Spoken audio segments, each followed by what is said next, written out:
we have to my left, Sean Murphy. Murphy Bennett. Tony Patrick. James Brennan IV. Tom King. Scott Snyder. And Polly Hamner. Alright, so we're going to dip a little bit into Batman and the Signal. Now, this is a brand new book that is coming out. First off, I want to talk to Cully, because the Signal, Duke, he's getting a new costume in this book, and I want to talk about, how long did it take you to come up with a new design? I was ripping off what Greg did. Some of the stuff I did. I don't think any of our mics are on. So, as well, there's a Duke jumping up and down in the back of the room. All right, I think we have power. Do we have power now? We got it. Yeah, I was kind of riffing off of what Greg Capullo did. I mean, some of it was sort of baked in, like, the colors were kind of already established. I didn't want to change that. I wanted it to look like what we knew Duke to have been, so far. And all I wanted to do really was kind of slick it up and kind of make it look young and kind of play with the aspect of daytime Gotham. So, that's why you have this sort of reversed out bat symbol on his chest.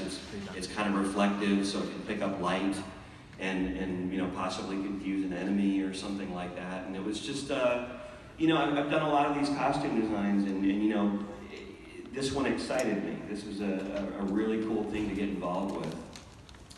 Can we have the Duke run up here real quick, just so the whole audience can see this? Come on here. Do some poses. Yeah?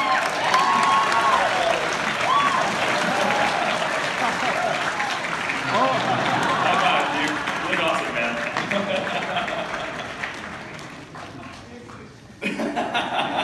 I love that guy. Don't put your day job, please.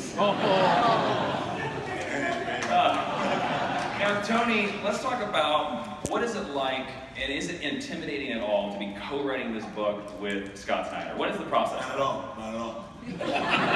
Damn straight. Intimidating. It is a pleasure to work with Scott. I came out of the DC Writers Workshop, the Talent Development Workshop, and so it was like, it was really akin to, Duke training with Batman. This is exactly what it was like for me, Months of training with Scott Snyder, getting lots and lots of notes.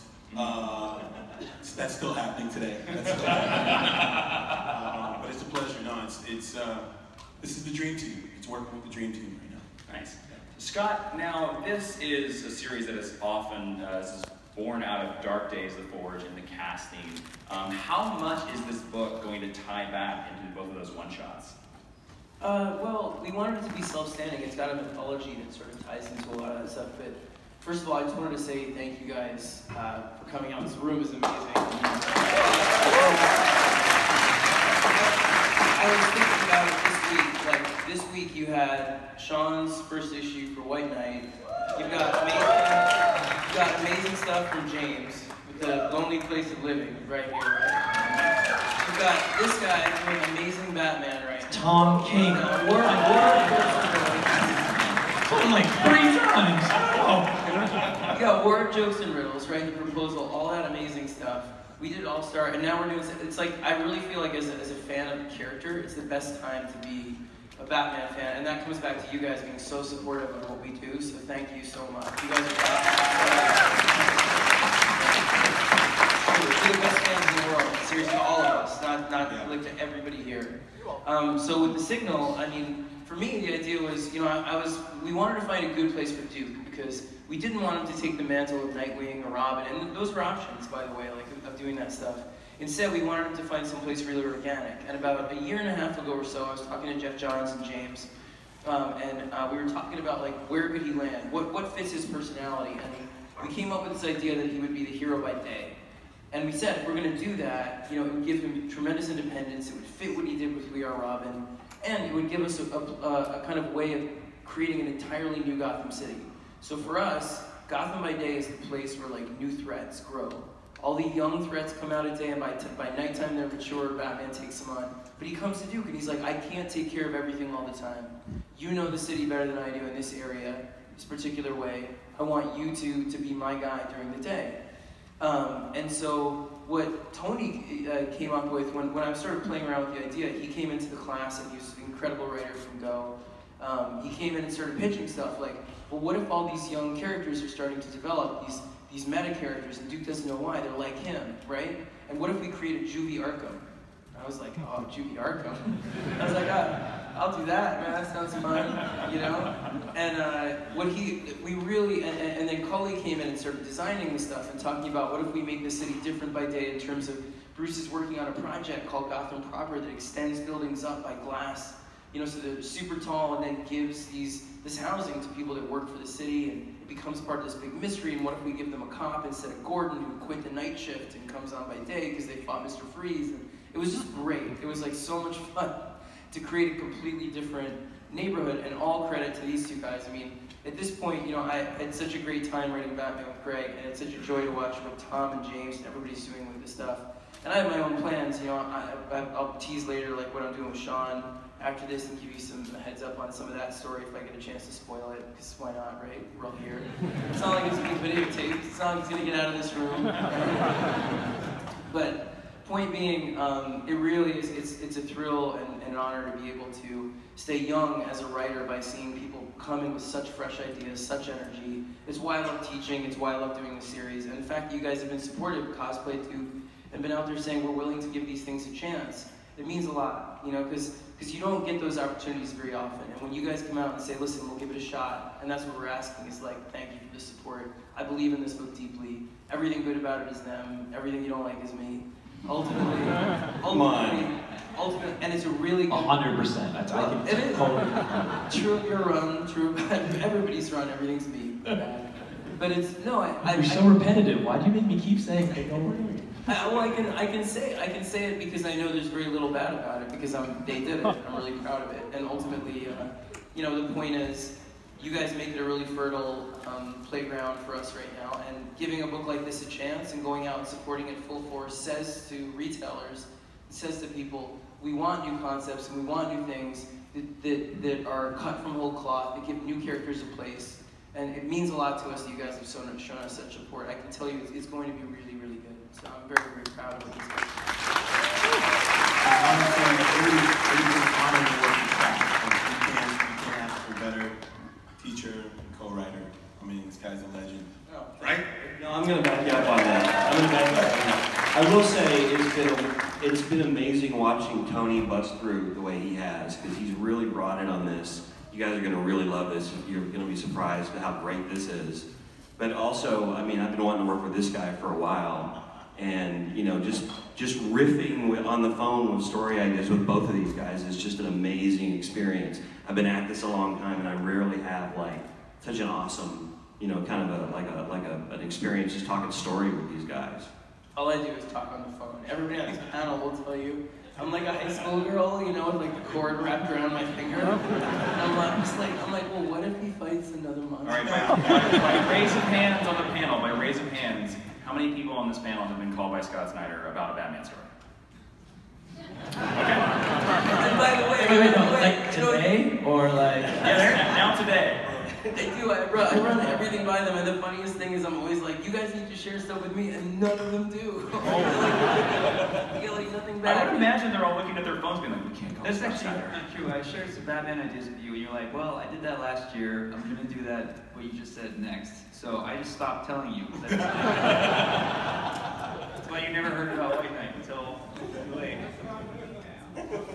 It's funny, my wife, Scott calls past 11, my wife's like, don't answer, it's never sure. Hide my phone. 5 hours later, a new Batman story is born. Okay. All right, let's move on to Tom King. Batman 32 came out this week. Is everybody out there like The War of Joseph Mills by Vasily Wells? Okay. Someone said, hell yeah. You fucking nerds.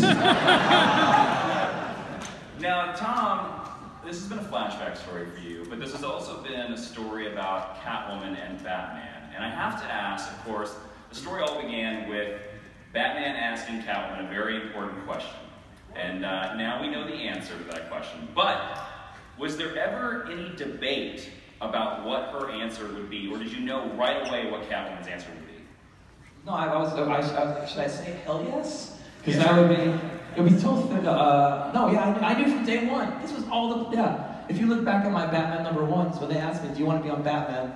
I was like, what's the central relationship? Because I'm going to try to do 100 issues, you know? What's going to be the central driving force of the whole 100 issues? And I was like, it's going to be Batman, Catwoman. And that's why if you see Batman #1, the alternative covers they make you buy, there's a ton of Catwomans on them, because that was the one thing I gave them ahead of time. I was like, it's going to be Catwoman. This is about that relationship. This is about that love. And now you're finally seeing it. We're a third of the way through, and you're at the engagement.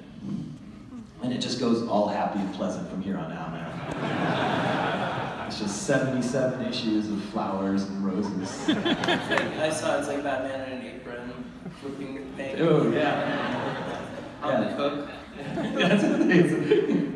Now, He's wearing a Superman apron. It's really degrading. Now, Tom, you once told me that you came up with the idea for the War of Jokes and Riddles like a long time ago. When you came up with this idea several years ago, did you also have the ending always in place as well? No, I was an annoying wannabe writer, and I used to send pitches to the editor of Batman at the time. Once I did a story for him, and he's like, you know, thanks, but no thanks, which is, as a writer, like what your whole life is. So he said, but keep in touch, and what he meant was like, go away forever. Well, I didn't hear that because I'm not a smart man. So I would send him a pitch every single week, a Batman pitch, just because I was like, oh, by keep in touch, he probably means keep pitching him forever. and I'm sure as soon as they hit his inbox, he's like, oh, that fucker again, nerd. One of the pitches was the War of Jokes and Riddles, because, you know, I was an unknown writer, so why not pitch an entire event that changes the history of Batman? I'm sure he's like, yeah, you're the man. So that's where it started, with an empty pitch to an annoyed editor, and now it actually exists in the book, man. That's a dream come true. Speaking of stuff you can buy in stores, you also have an upcoming storyline in Batman called The Rules of Engagement with the amazing Joelle Jones. Tell us a little bit about this story, because I'm excited, because anytime Batman's on a horse, it means business. Yeah, no, I lied. I lied. Okay, I'm sorry. We have to do these things called previews. You guys know what that is? That's a deep cut. So, like, in the comic industry, we have to tell people what our books are about, like 6 months in advance. And I couldn't tell you that they were going to get engaged, so I made up this whole fake story that is called, like, The Way We Were or some BS, and I put it in the previews. So I'm sorry. I'm just apologizing for lying. It's actually called Rules of Engagement. It's going to be the next 17 issues, at least that's up to issue 50. And it's an exploration of what it means that we're in this sort of new status quo that you've never seen in 78 years of Batman, that Batman's engaged. And we start off, I'm gonna spoil, can I spoil it? You guys can Please do. Alright, so you know how, like, when you're a writer, then when you want to be a writer, or like a creative person, you get like an image in your head that you want to write when you get something. So as soon as I saw, I was like, Catwoman and Batman are engaged, the next thing I saw in my head was Catwoman and Talia in a sword fight in the desert.